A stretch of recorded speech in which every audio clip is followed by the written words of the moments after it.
તો આ સાથે જ મહત્વના સમાચાર એક દેશ એક ચૂંટણીને લઈને મહત્વના સમાચાર મળી રહ્યા છે। મોદી કેબિનેટે કર્યો છે મોટો નિર્ણય।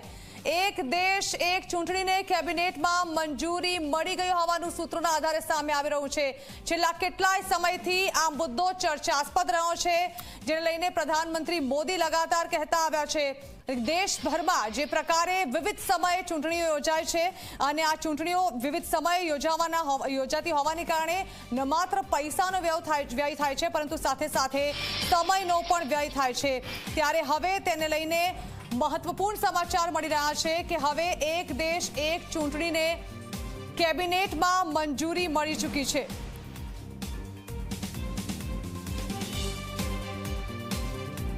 હવે ક્યારથી તે લાગુ થશે અને આખરે કઈ વ્યવસ્થાઓમાંથી કઈ નીતિઓમાંથી તેને પસાર થવું પડશે તે ધીમે ધીમે ખબર પડશે, પરંતુ અત્યારે જે સમાચારો સામે આવી રહ્યા છે તેના પર હાલ સૂત્રોના આધારે મહોર મારવામાં આવી છે કે એક દેશ એક ચૂંટણીને કેબિનેટમાં જે બેઠક મળી હતી તેને મંજૂરી મળી ચૂકી છે।